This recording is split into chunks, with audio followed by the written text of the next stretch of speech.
have a speech for you this morning. Thank you. So it gives me great pleasure to join you here today, and I am honored to address such a distinguished gathering. Let me begin by thanking the ISO Consumer Policy Committee for selecting Kenya to host its 45th plenary. We, as the Kenya Bureau of Standards, feel privileged for the opportunity to host this important plenary. Ladies and gentlemen, this plenary is being held against a background of consumer protection challenges globally. And it is gratifying to note the tremendous work that the ISO Consumer Policy Committee has been doing to guide policies aimed at enhancing consumer protection for a safer world. Distinguished participants, we live in a world where standards have assumed grave importance. Standards, as well as we all know, provide a foundation for safety and reliability and are vital in building consumer confidence and enabling emerging technologies to flourish. The Kenya government has prioritized standardization not only as a key driver for industrial growth and economic prosperity, but also as an important component in ensuring consumers are protected from harmful products and practices. Indeed, ladies and gentlemen, we do not, as a country, take consumer protection casually. Consumer protection is well enshrined in our Constitution. The Consumer Protection Act 2012, number 46, provides for the protection of consumers' rights and establishes the Consumer Protection Committee. It, among other things, prohibits unfair trade practices as well as false and misleading advertisements. It also sets out the rights and obligations to respecting specific consumer agreements. Distinguished guests, even as we strengthen the regulatory framework for consumer protection, we must appreciate the important role that standards play as a basis for the safety and well-being of the society. I have noted with satisfaction that one of the main topics that this plenary will tackle is how the ISO circular economy standards is benefiting the consumer. Standards play a very critical role in consumer protection by ensuring the quality, safety, and reliability of products and services. It is through standards that we are able to establish benchmarks for product quality and safety, and where recourse can be obtained in the event of harm caused by products that fail to meet applicable standards. Ladies and gentlemen, standards provide objective information to assist consumers make informed choices. Consumer loyalty is determined by how much confidence they have in the product and, by extension, the manufacturer, and it is hence important that manufacturers prioritize both consumer safety and protection. Indeed, as Confucius once warned manufacturers, if your conduct is determined solely by considerations of profit, you will arouse great resentment. Distinguished guests, as you may know, standards set the requirements needed to help define acceptable business practices among consumers and at the same time provide a platform to evaluate if a said product is defective or misrepresented. In summary, standards are an integral part of the consumer protection framework that help to ensure product quality, enabled informed consumer choices, and provide a basis for legal recourse when needed. As a national standardization authority, the Kenya Bureau of Standards has a mandate to implement and enforce standards pivotal for quality, safety, and efficiency.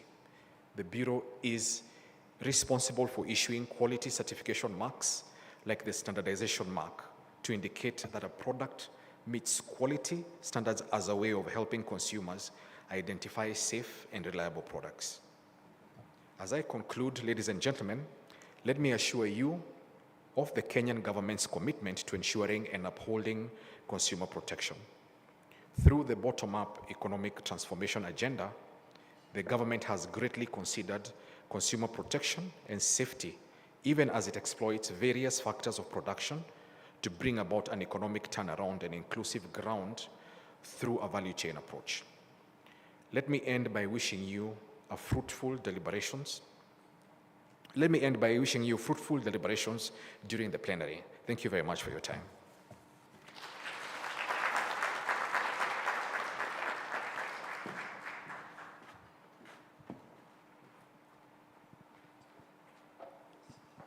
I'd like to invite ISO Deputy Director General, please.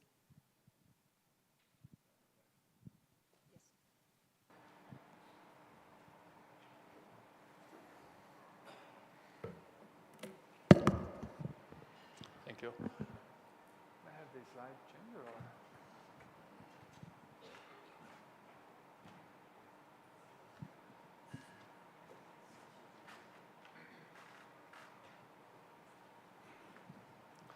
Thank you very much. Good morning. Thank you, Mr. Anthony Muriri and Geoffrey Murira for welcoming us here in Kenya. It's really a pleasure. I shared with some of you that actually on a personal note, last time I was in this part of the beautiful part of the world was in my honeymoon 24 years ago. So I'm very happy to have the occasion to come back. So thank you very much.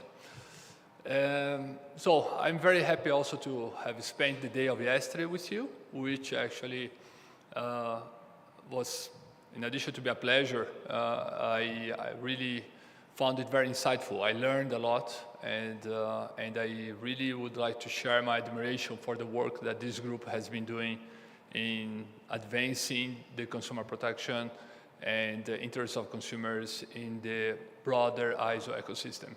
I really want to commend you for the work that you do very diligently and systematically in face of many challenges that we are aware of and that yesterday were shared widely. And I want to also share the commitment of ISO broader governance and the ISO Central Secretariat to support very much COPOLCO and the mission of COPOLCO in embedding the interests of consumers in the standards and everything that we do, not only then in our technical work, in our standards development, but also in other activities like my colleague Patrick Michele yesterday shared with you on capacity building also. I'd like to share with you some insights, some thoughts, and about the ISO governance, the ISO strategy, and where we are as an organization, and some recent activities, so that you can also have a broader context for the work that you do in your organizations. So this picture here that you see on the screen now was in the recent council meeting that took place in February in Geneva. You might know that the council meets 3 times a year, in February, in June, and then, sorry. I think I didn't press anything here. So I will continue until the presentation comes back. Oh, there it is. So the council meeting meets 3 times a year, in February, in June, and in September. In February is always in Geneva. In June is in a country invited by one of our members, and this coming one now in 2 weeks will be in Denmark, Copenhagen. And in September, it's the 3rd meeting during the annual meeting that this year is taking place in Cartagena, in Colombia. And I want to extend the invitation to all of you to participate. If you cannot be there in person together with the delegation of your country, please join us online. There will be a very strong program that will be engaging to have participants from around the world joining our ISO meeting. So this was the council meeting in February in Geneva. And it's a whole week of activities. And as you see, there is the council meeting taking place, but also the different governance bodies of the council taking place and having the meetings. On the first one that we will see there, the SP is CSC stands for Council Standing Committee, SP on the strategy and policy. The other one on the right is the oversight. It's responsible for the governance matters. Then you have the President's Committee, which is a smaller group of the officers of ISO that actually provide guidance to the President of ISO. and to the Secretary General. The Financial Committee of the Council, and the Nomination Committee, which is responsible for the candidates for Council and for the different governance bodies of the organization. So it's a very intense week of work. And during that week, we really focused very much on the ISO strategy, on the goals and priorities and its implementation.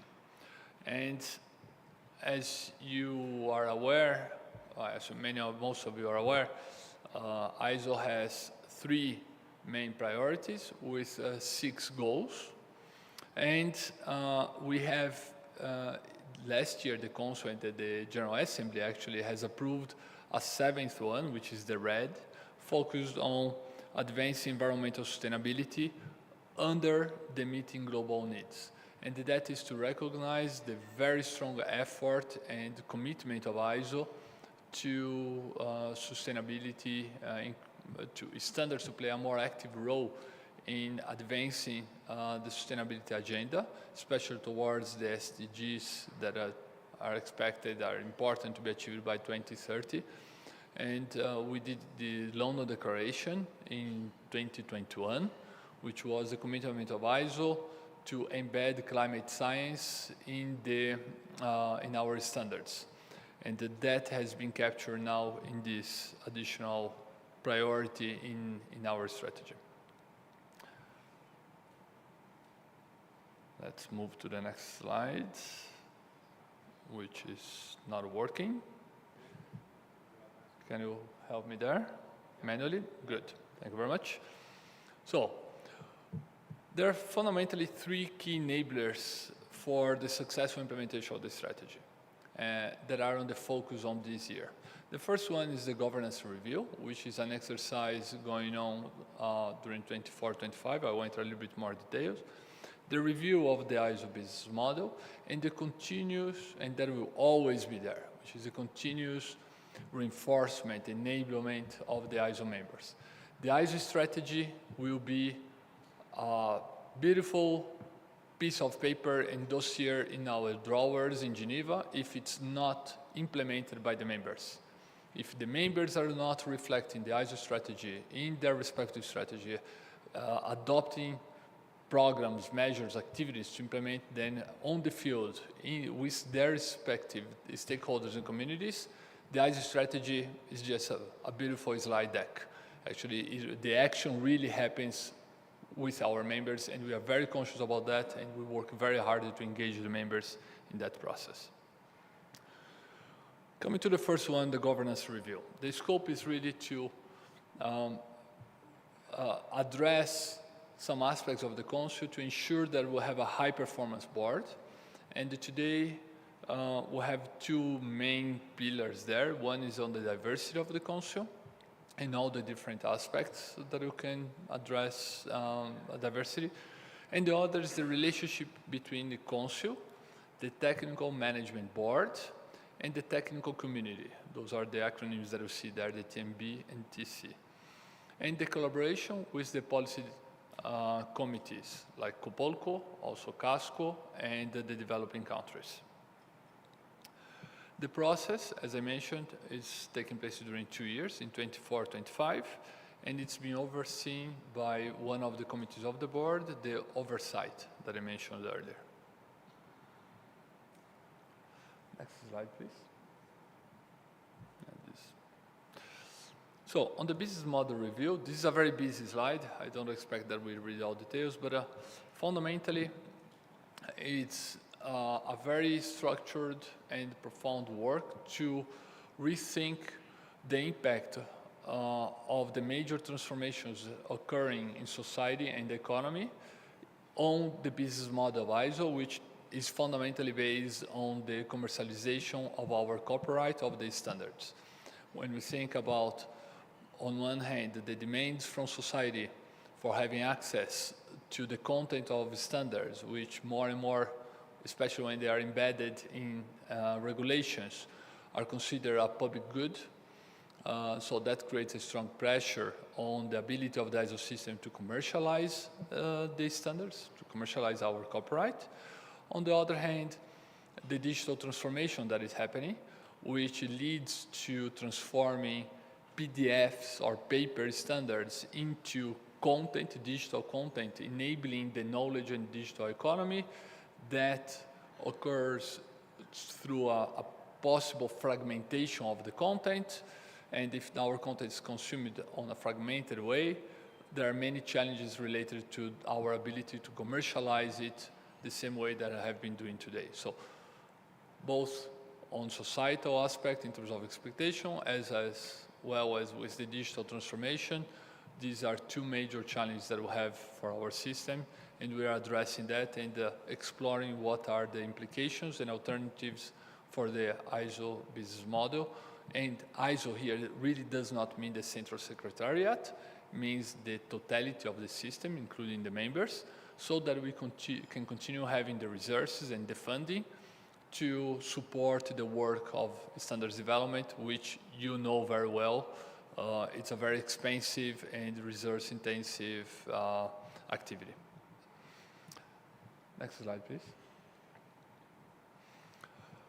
So then in February, there was a council workshop on the business model, and the main takeaways were, on one hand, the alignment of the current situation and the impact on market development, as I mentioned, exploration of potential alternatives for the ISO system, and the next steps has been to establish a task force of the council to work on this, and there is a task force with 8 members from different regions, balanced equally, that has commissioned the ISOCS and the different other committees of the council to really do an in-depth analysis of the consequences of the business model and what are the alternatives for the future. And as well as to communicate with the other step is to communicate with the members and engage the members in this process. Next slide, please. So, as I mentioned, we do put very much emphasis in engaging the members and in the strategy implementation, and the important step is to inform the members about the strategy because there are different levels of awareness of its implications for the members. They're fundamentally the 3 pillars that we are familiar: standards used everywhere, meeting global needs, and all voices heard.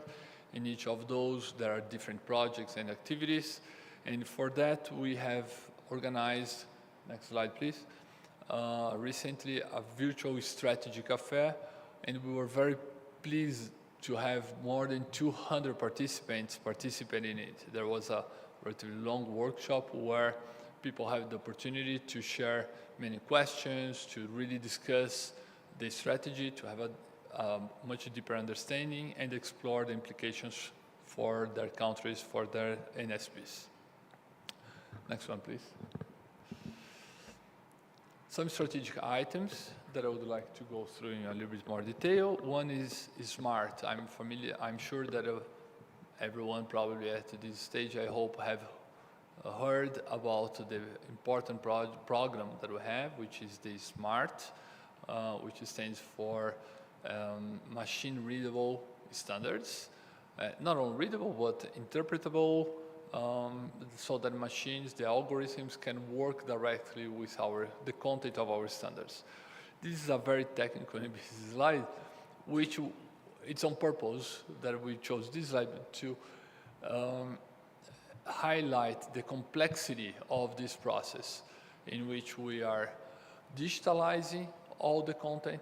We are creating data infrastructure and a data system and data governance to be managing that, and then engaging our technical community to verify the content, but not necessarily all the content will be verified once digitalized at the same time, and how we can bring to the market both streams of content, verified by the technical community, or the smart content that is the one that already exists, and so therefore went through the technical community, but not have been again re-verified by the tech community when going to the market. But so I just want to highlight that this is a complex project that actually requires strong investments from ISO Central Secretariat and the system. It's really something that we strongly believe will impact all members. It's like a developed and developing countries, because the intention here is to facilitate very much the usage of standards by SMEs, and through that process it will really impact also the developing countries, which have their economies mainly based on small and medium enterprise. The holy grail here, what really we are trying to achieve, is to simplify the process of implementing and adopting and using standards and the standards content by all stakeholders in society. Next slides, please. The other is the improved development process, the other pillar that we have that's very strategic, which is mainly composed by two important programs. One is the OSD, the Online Standards Development, and that is a program going on already since 4 years approximately, and basically to develop a platform, a system where all the technical communities can develop the standards through the whole process online and not through exchanges of endless exchanges of Word documents being commented and so on. So how we can do that on an online web-based platform that is much more agile and that ensures consistency throughout the process, and meeting one of the main challenges that we have today in our system, which is how we can be more agile in meeting the global needs, the needs from the market that is moving more faster, without compromising the process of consensus building, where it cannot really be cut. We really need to offer time for our constituents to do the consultations and build the consensus. How we conciliate the need for speed with consensus building, the digitalization of the process, we are convinced is an important step. The second one are the deliverables, optimized deliverables. Today, our technical community has a strong tendency, and it's understandable and it's valid and important, to go straight to international standards, which is the highest level of consensus among our different deliverables. But there are some other deliverables, like technical specifications, for example, that could already address some market needs in a speedier way. So we are trying to understand what are the roadblocks for the tech community to adopt these other deliverables so that we can be a little bit more agile in addressing the needs of the market. Next slide, please.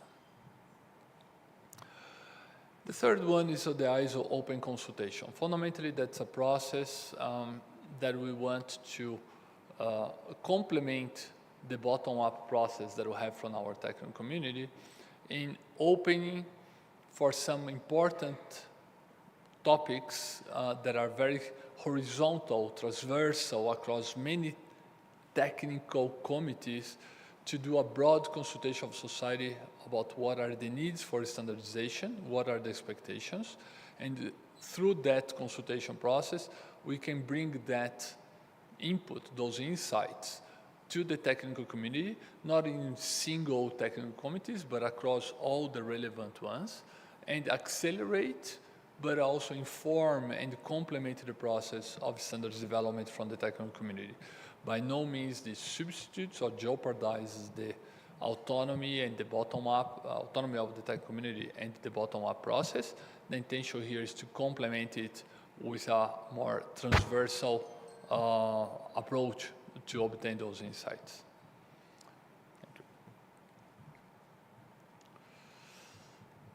Sustainability, as I mentioned earlier, it has last year been included in our strategy as one of the additional priorities. And I would like to highlight 4 points in our sustainability agenda. The first is that actually the one topic that is recurring systematically on our Council agenda is a progress report on what we are doing in sustainability. The Council is very, very committed to that and has been allocated very much attention and research to it.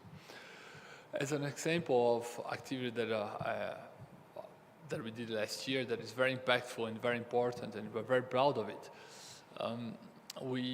the TMB and the technical community has amended 32 management system standards with climate considerations, And those amendments have been published and made freely available in March this year, so that the world can really have access to these updated standards without any presumed barrier that they would have to acquire those amendments to it. I think I want to highlight the importance of this because once these standards now have these climate considerations for thousands, hundreds of thousands of companies that are certified against these standards, in order for them to obtain their recertification, they need to now demonstrate to the formed bodies that they have considered those climate requirements in those management system standards. So this is an important contribution from ISO, from the ISO system, to accelerate on a global scale the achievement of the climate agenda.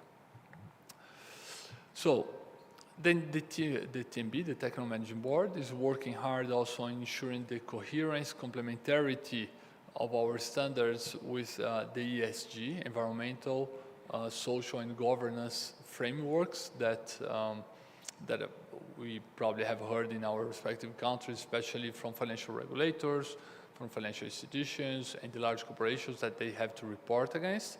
So how we ensure the complementarity between our standards, our frameworks, and those reporting standards. I think that is an important piece of work of our Technical Management Board. And the last one is that we are working on strategic partnerships with some crucial organizations, important organizations in the global sustainability ecosystem to ensure that we not only have connection with these organizations on a technical level as liaisons into our technical committees, but also that there's a strategic dialogue with their leadership. And some of these organizations are the UNDP, the agency of the UN responsible for the SDGs, UNFCCC, which is the one responsible for climate, the Greenhouse Gas Protocol. So that's not a whole institution like that, but you're probably familiar that it's an organization that develops this protocol, these other standards for reporting greenhouse gas emissions. The famous Scope 1, 2, and 3 has been defined by them. So we are working with them to ensure consistency with our standards there. And the World Business Council for Sustainable Development, that it's an organization that mobilizes the large corporations of the world. Next slide, please. So if you're talking about strategic topics for ISO, we couldn't leave out the artificial intelligence. So in September last year, in the annual meeting, the Council had a discussion about what is the ambition of ISO with relation to artificial intelligence. Then it mandated ISO Central Secretariat to develop the AI strategic framework, which is basically how do we bring together, this structure that you see here, all the different aspects of artificial intelligence that needs to be considered by ISO. And one aspect that you see on the top left is the international standards, the technical work, the work done by SC42, and how we not only develop standards fully dedicated to artificial intelligence, but how then we embed the aspects of those standards across all the other vertical areas, in health, in transportation, in Internet of Things. So all the different areas, it's important that they are consistently referring to the standards of the SC42. Then the two light blue ones is really thinking about, okay, how AI will impact both the standards development process and interactively with the revenue model, the opportunities and the challenges for ISO to commercialize our copyright. And then in the center, really as it must be, is about the ISO members. It's really that we work with the members to leverage the opportunities related to artificial intelligence, but also manage the risks that come with it with our members, supporting them with learnings, best practice, with guidance, and the joint initiatives to share costs and avoid duplications. And then ISO Central Secretariat also, that we can on one hand complement our value-added service to the members, but also leverage the technology to support the tech community and increase our operational efficiency. All of that should determine the strategic intent that we have in engaging with external organizations, be our sister organization IEC, but also ITU, as well as other organizations that are very important when it comes to artificial intelligence. And all of that we need to keep in mind, always the opportunities and the risks related to artificial intelligence. Next one, please. And finally, also the iSolutions that I also want to believe that all of you are familiar with the program of ISO to offer digital solutions and enable our members in their digital evolution. And the Council has approved some new guiding principles that not necessarily new, some of them yes, but reaffirm some of already existing. The one is the cost-neutral program. It must remain cost-neutral. It's not there's no objective of making profit or making money through it, by no means. It's really about cost recovery. But also what's new is to assess the availability of giving access of ISO solutions to non-ISO members. One first example that comes to mind are the regional organizations that we have in different regions. So can the regional organizations also benefit from the program? And the link to other strategic programs, both the OSD, the Online Standards Development that I mentioned before, as well as SMART.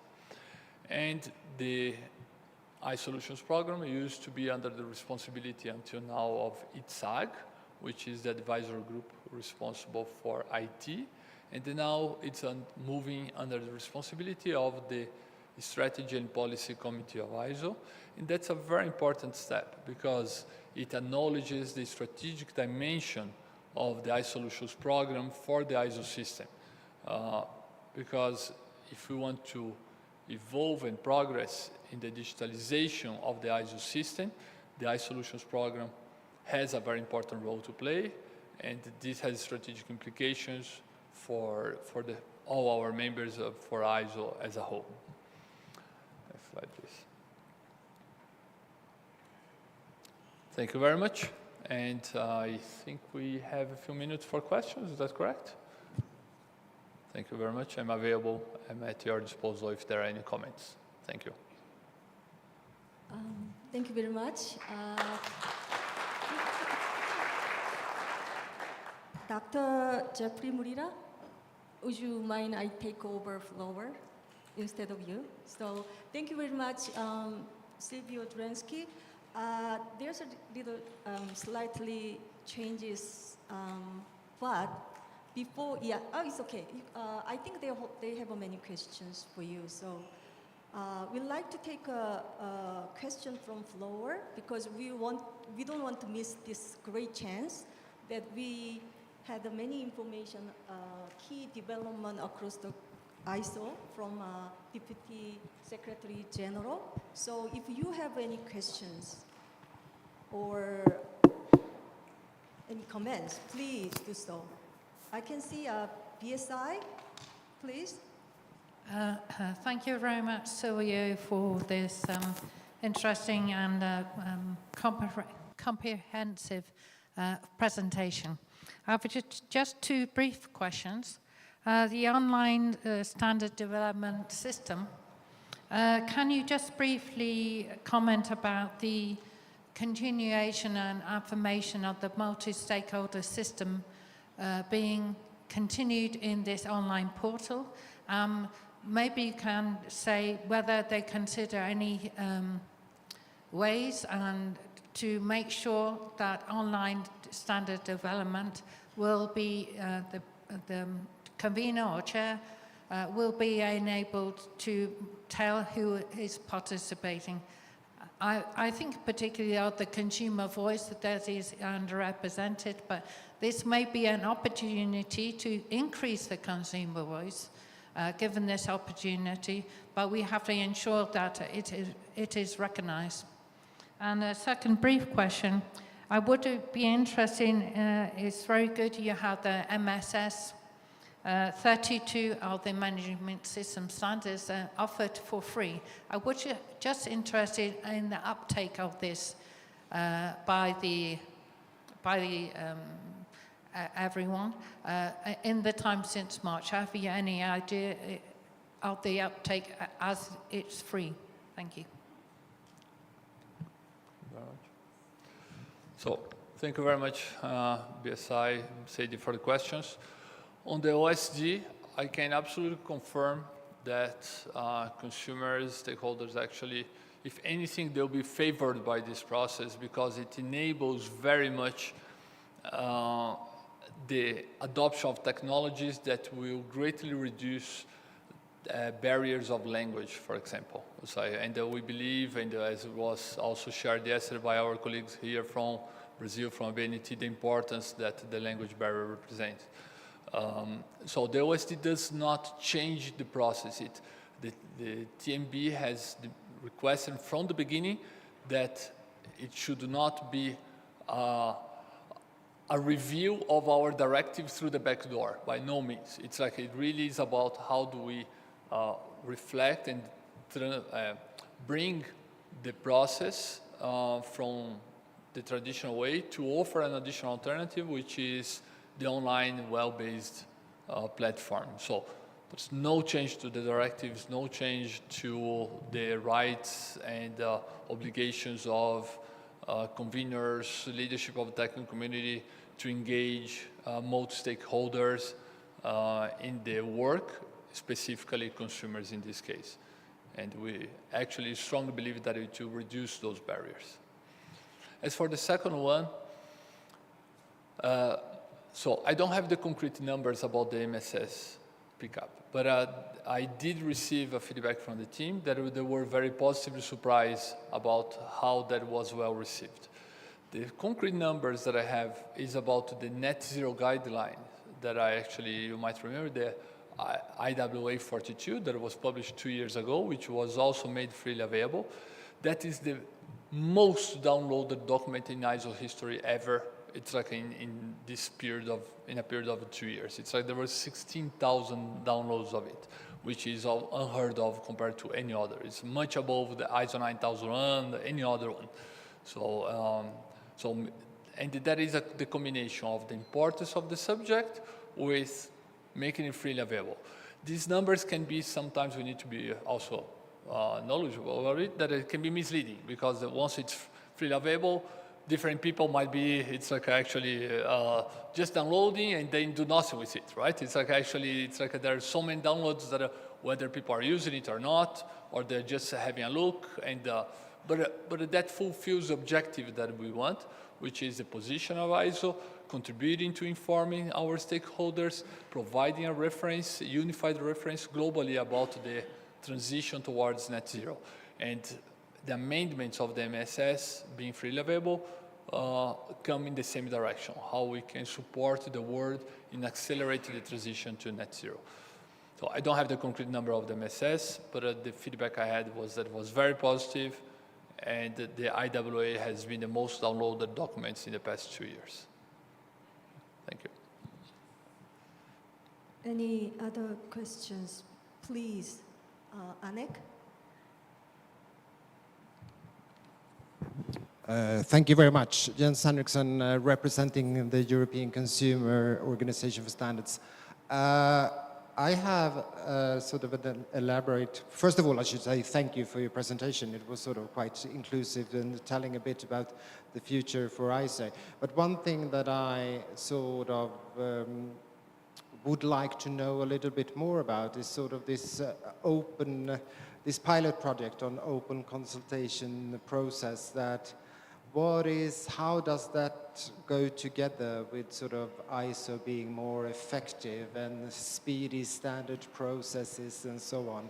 To me, it's sort of, it's early days and it's a pilot, I understand, but I guess there must be some thoughts from the ones deciding to go along this way. So a little bit clarification in relation to how that goes together. Thank you. So Thank you for your question. There is no single answer. There is not a single aspect on addressing how do we believe that will contribute. But the one aspect that I believe very strong that is a contribution of the open consultation is that our technical community today, it's organized by very vertically. And we have very few instances of fomenting the horizontal transversal collaboration between them. It doesn't work equally well homogeneously across all committees. Some committees have much more fluid collaboration with others than some other committees. And the challenges that we have in society, they are more and more on a horizontal transversal way. When we think about AI, when we think about sustainability, to take two that we're talking here, about circular economy that we're talking. Circular economy also, we have a committee on circular economy. Actually, it's a very horizontal subject, and the same goes for many others. So all these areas that actually touches many different technical committees, we believe that this process will enable us to ensure that from the get-go, we get inputs from different stakeholders that would come from different technical committees and that different communities, right, under the scope of specific technical committees, and they can be all considered from the beginning. Because otherwise, in the traditional process, would be specific technical committees doing the consultation and then another tech committee consulting their stakeholders, bringing that back. It's like we are here trying to reduce the sequential process and to do a consultation open to all stakeholders across all areas that might have an interest in that area. And from that, we can already inform all the relevant technical committees and then support then in developing those processes. As you mentioned, this is a pilot, so we will definitely, as with any entrepreneurial activity, when we talk again in 2 years, there will be success and failures. Something will have worked the way that we expected, others less so, and we will adjust as needed to make this a successful initiative. Thank you.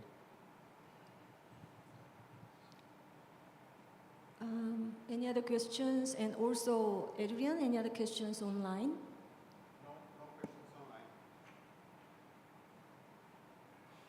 Oh, okay. Ansi, please.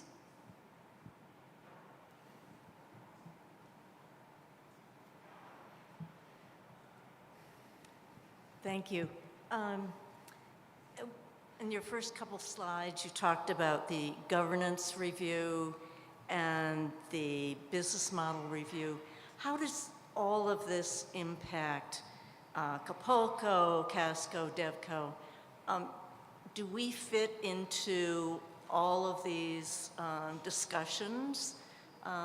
It's just was sort of unclear as far as I was concerned to determine the impact on COPOLCO.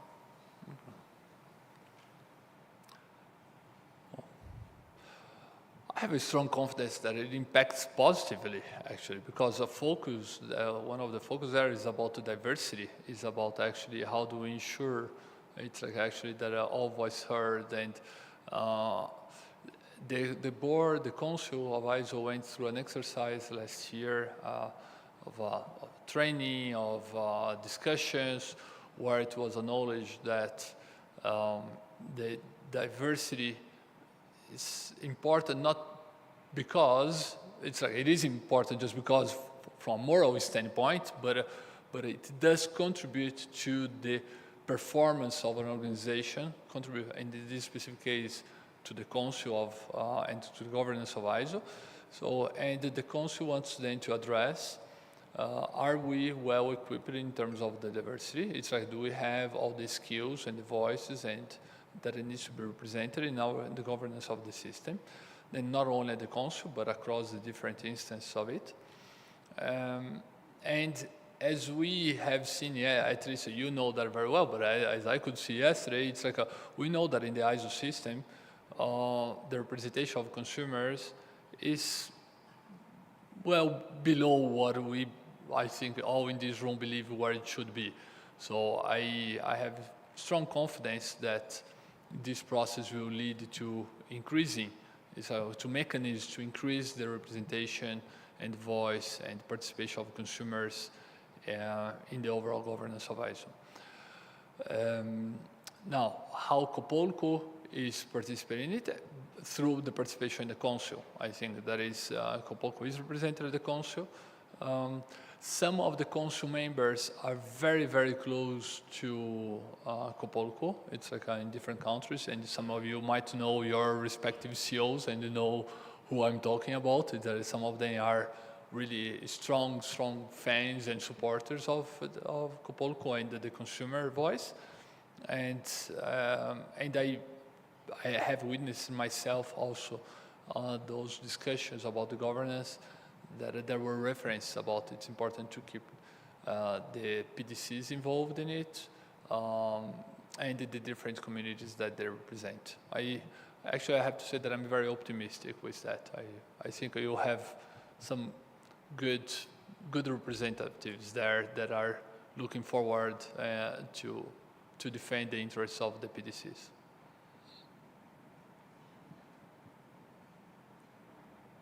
Thank you. No more question online, Adrian? No. Okay. So I cannot see any hands. So I think we should let him go. I know that you have urgent engagement right after your presentation, and your presence means a lot for us. And then thank you very much for excellent your presentation, and we have a great chance to get to know more about the ISO projects. Thank you very much. Thank you very much, and thank you for allowing me to spend the day yesterday and today with you. Thank you very much.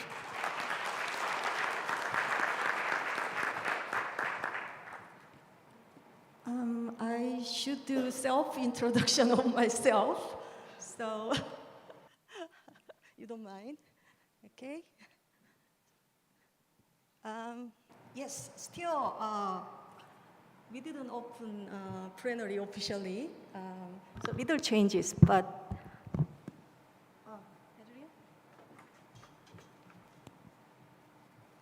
COPOLCO always friendly and flexible, so I like to,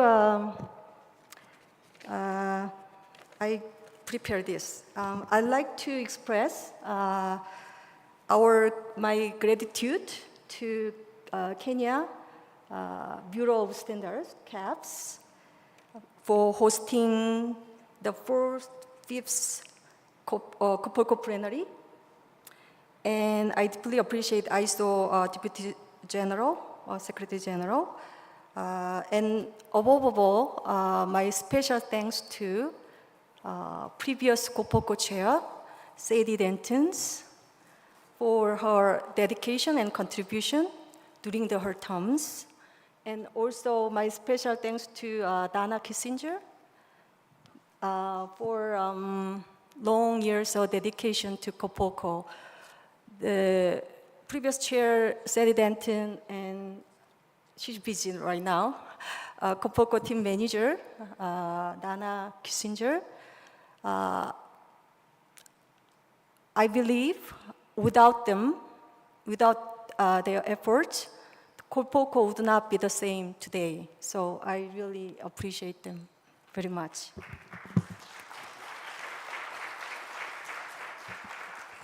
And actually, this is very important day. But I like to tell a story of old history. So I hope it's not boring. So let's back in 1948. It's like 70, 60 years ago. The Universal Declaration of Human Rights was born, covering civil rights, political rights, economic rights, and social rights. I think this is the most meaningful global commitment in history. However, the human rights was not kept in markets. So United Nations introduced new commitment of human rights in the context of market. That is the UN Consumer Protection Guidelines. That covers the right to satisfaction of basic needs, the consumer's basic needs, and also consumer's right to be safe, and right to be heard, and right to be choose, and more. We all know that. And interestingly, we not aware of many COPOLCO members played a very important role in developing and revision of the guidelines, especially for the inclusion of sustainable consumption. And then, let's move to 40 years later. Eventually, ISO succeed in creating new global commitment, of human rights, including consumer rights issues in the market context and in the standard context. So that is ISO 26000 social responsibility. But I want to say this, we should be very proud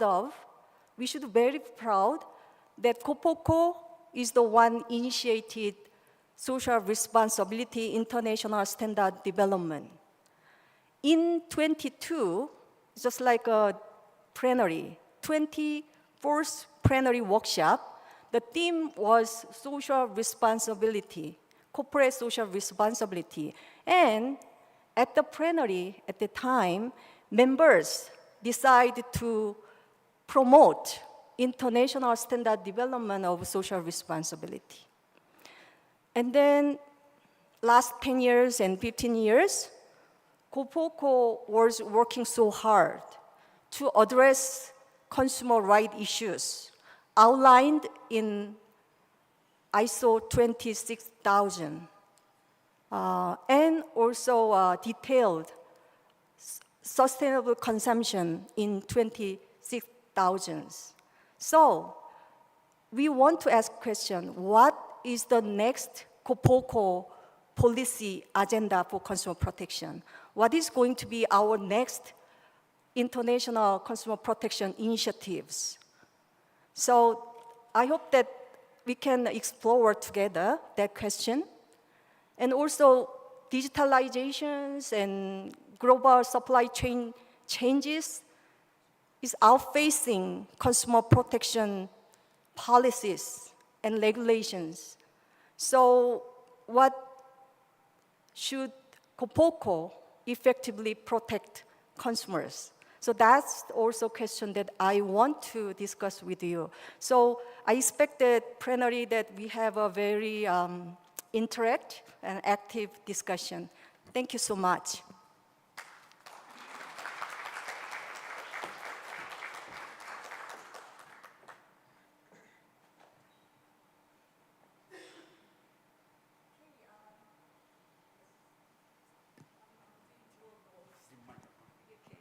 So thank you, the CAPS, that now I'd like to open 4th, 5th plenary. Welcome. Thank you very much. Thank you.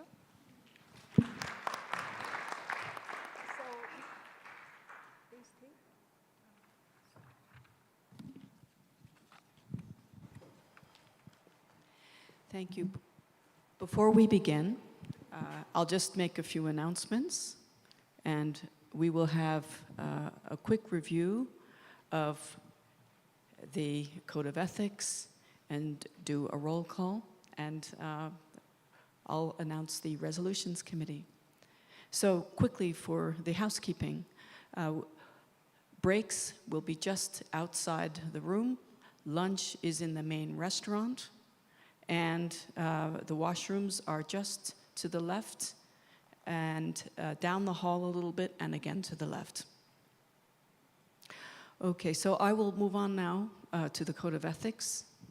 So just a quick reminder, as we do before each meeting, we have a Code of Ethics which was revised last year, and the goal is really to provide a framework for the expected conduct and principles for running a meeting.